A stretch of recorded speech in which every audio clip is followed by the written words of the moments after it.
Assalamualaikum warahmatullahi wabarakatuh. Kami dari kelompok 4 akan menjelaskan tentang materi perilaku bisnis yang terlarang dalam Islam. Materi yang pertama akan dijelaskan oleh saya sendiri. Perkenalkan, nama saya Dwi Puspitasari, NPM 1951020304. Jadi perilaku bisnis yang terlarang dalam Islam yang pertama yaitu riba.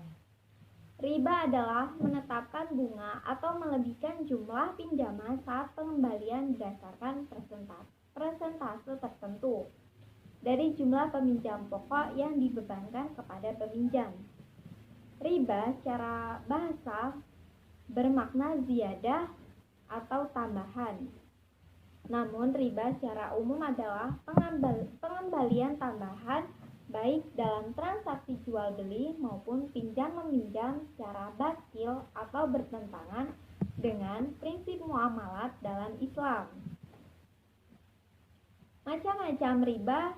Yang pertama yaitu riba fadl, yaitu tukar menukar dua barang yang sama jenisnya dengan kualitas berbeda yang disyaratkan oleh orang yang menukarkan.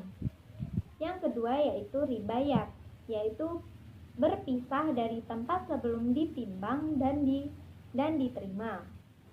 Yang ketiga yaitu riba naslah, yaitu riba yang dikenakan kepada orang yang berhutang disebabkan memperhitungkan waktu yang ditunggukan. Yang keempat yaitu riba qard. Riba qard yaitu meminjamkan sesuatu dengan syarat ada keuntungan atau tambahan bagi orang yang meminjami. Adapun faktor-faktor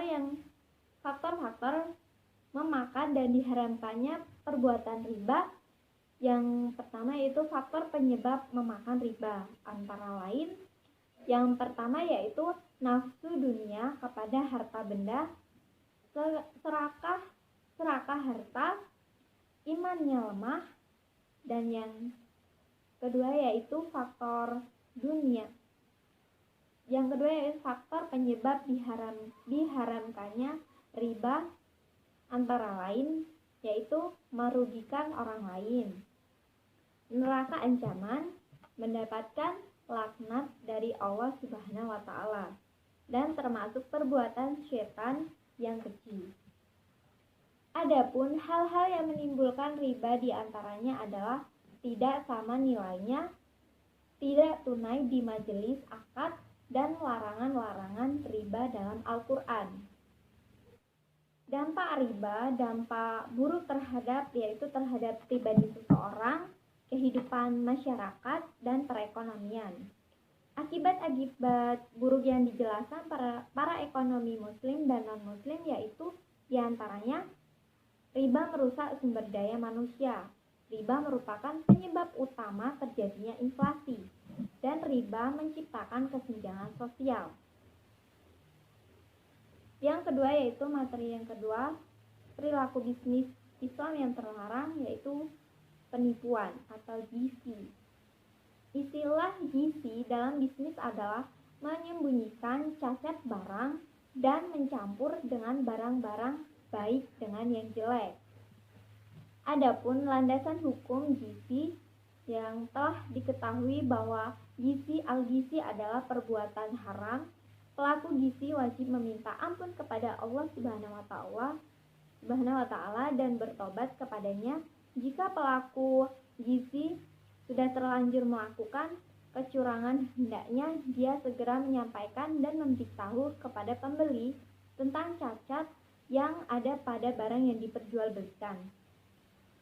Untuk melepaskan beban Anda apabila pembeli mengalah terhadapnya, maka alhamdulillah. Bila tidak, hendaknya penjual membuat kesepakatan dengan pembeli, baik dengan cara memberikan uang yang setara dengan cacat itu, apa barang itu diambil kembali dan uangnya dikembalikan. Bila tidak terjadi kesepakatan, maka ini merupakan perselisihan yang harus diselesaikan oleh hukum. Bila Anda sulit mengetahui keberadaan si pembeli, maka bersedekahlah atas nama si pembeli sesuai nilai cacat itu. Praktek gizi yang masih marak ditemui di sekitar kita, contohnya yaitu pedagang menjual beras dengan mencampurkan beras berkualitas rendah dengan beras yang berkualitas tinggi. Kemudian, beras itu dijual sesuai dengan harga beras berkualitas tinggi. Dan latar belakang terjadinya penipuan adalah yaitu tidak lain karena mereka ingin mendapatkan uang sebesar-besarnya dengan modal yang sekecil-kecilnya. Dan adapun kerugian dan keuntungan dari praktek penipuan ini, kerugian dalam praktek penipuan tentu saja secara spontan didapatkan oleh pembeli, karena pembeli harus mengeluarkan uang yang lebih besar daripada manfaat yang diterima dari barang yang dibelinya, sedangkan keuntungan secara otomatis didapatkan oleh pihak penjual, karena penjual bisa mendapatkan keuntungan yang melebihi harga barang yang sesuai dengan kualitas yang dijual atau yang tidak semestinya, tanpa memikirkan kerugian yang ditimbulkan terhadap pembeli. Materi yang ketiga yaitu akan dijelaskan oleh teman saya. Saya Zara Tunisa, NPS 1951 020490. Saya akan menjelaskan tentang curang dalam menimbang atau tatfif dan juga judi atau qimar. Kecurangan dalam menakar atau menimbang mendapat perhatian khusus dalam Al-Quran, karena praktik seperti ini telah merampas hak milik orang lain. Selain itu, praktik seperti ini juga menimbulkan dampak yang sangat fatal dalam dunia perdagangan, yaitu timbulnya ketidakpercayaan pembeli terhadap para pedagang yang curang. Oleh karena itu, pedagang yang curang pada saat menakar atau menimbang mendapat ancaman siksa di akhirat. Allah berfirman dalam Quran Surah Al-Mutaffifin ayat 1-6 yang artinya, kecelakaan besarlah bagi orang-orang yang curang, yaitu orang-orang yang apabila menerima takaran dari orang lain, mereka minta dipenuhi, dan apabila mereka menakar atau menimbang untuk orang lain, mereka mengurangi. Tidakkah orang-orang itu yakin bahwa sesungguhnya mereka akan dibangkitkan pada suatu hari yang besar, yaitu hari ketika manusia berdiri menghadap Tuhan semesta alam. Hal ini menunjukkan bahwa pedagang yang melakukan kecurangan dalam menakar dan menimbang akan mendapatkan azab sehingga ditempatkan di lembah neraka jahanam. Oleh karena itu, setiap pedagang hendaklah berhati-hati dalam melakukan penakaran atau penimbangan agar ia terhindar dari azab. Selanjutnya ada judi atau qimar. Judi atau al-maisir mengandung beberapa arti, di antaranya ialah lunak, tunduk, keharusan, mudah, gampang, kaya, membagi-bagi, dan yang lainnya. Qimar itu sendiri memiliki arti taruhan atau perlombaan. Definisi atau pengertian dari judi itu sendiri adalah segala macam bentuk permainan yang di dalamnya terdapat taruhan dan ada praktek untung-untungan yang membuat orang yang bermain berharap akan mendapatkan keuntungan dengan mudah tanpa bekerja keras. Unsur-unsur perjudian. Jadi, dalam perjudian terdapat 3 unsur yang memperkuat perbuatan tersebut adalah judi. Yang pertama ada permainan dan perlombaan, yang kedua ada taruhan, yang ketiga keberuntungan. Selanjutnya ada jenis-jenis perjudian.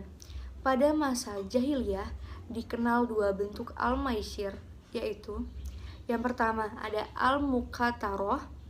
Jadi al-muqataroh itu adalah perjudian yang dilakukan antara 2 orang laki-laki atau lebih yang mendapatkan harta dan istri mereka masing-masing sebagai taruhan dalam suatu permainan.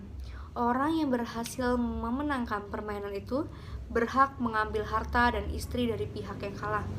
Yang kedua ada al-tajzi'ah. Al-tajzi'ah itu adalah perjudian yang dilakukan oleh 10 orang laki-laki dengan menggunakan kartu yang terbuat dari potongan-potongan kayu. Sekian penjelasan dari saya, materi selanjutnya akan dijelaskan oleh teman saya. Assalamualaikum warahmatullahi wabarakatuh. Perkenalkan, nama saya Ferdiansyah, NPM 1951020403. Ingin menjelaskan tentang materi selanjutnya, yaitu tentang Al-Khaban Faisi. Secara bahasa, Al-Khaban Faisi yaitu khada yang artinya penipuan atau memperdaya manusia. Istilah Khaban Faisi ini dikenal dalam kegiatan jual beli. Al-Khaban Faisi menurut ulama Safiyah adalah kelebihan atas harga yang telah ditentukan atau yang tidak sepadan. Hukum Al-Khaban Faisi atau penipuan atau kecurangan yang zalim menurut syariat Islam ialah haram. Dari hadis sahih Umar radhiyallahu anhu dan Anas radhiyallahu anhu menyatakan bahwa seorang laki-laki yang datang kepada Nabi Muhammad SAW menyatakan bahwa ia ditipu dalam jual beli. Lalu Nabi Muhammad SAW bersabda, "Hila bata la fakul la bata iza." Jika engkau jual beli, katakanlah ilaha ban, tidak ada penipuan. Maka hadis tersebut menyatakan bahwa Al-Khaban Faisi ialah haram. Terima kasih. Wassalamualaikum warahmatullahi wabarakatuh. Tadlis artinya penipuan. Tadlis pada jual beli dalam hukum Islam itu diharamkan karena tadlis merupakan penipuan yang dilakukan dalam transaksi jual beli oleh pihak penjual terhadap barang atau objek yang dijualnya kepada pembeli. Macam-macam tadlis itu ada 4. Yang pertama tadlis dalam hal kualitas, yang kedua kuantitas, yang ketiga hal harga, dan 4 waktu penyerahan.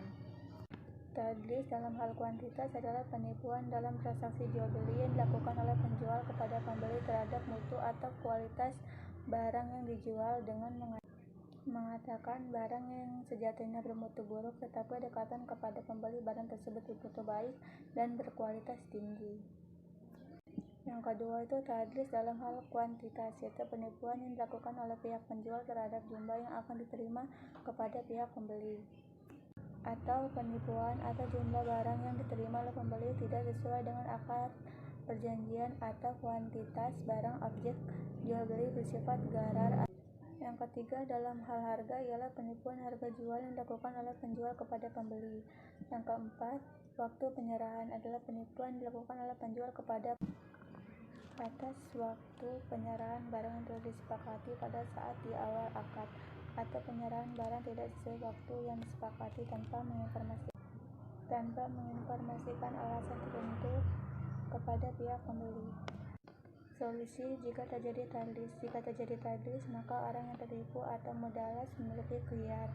Ia boleh tanpa melanjutkannya dan mempertahankan barang itu, yang artinya ia ridho dengan barang itu. Ia juga boleh memfasak atau membatalkan akad jual beli itu, yakni ia kembalikan barang tersebut dan meminta kembali secara penuh harga yang telah dibayarkan.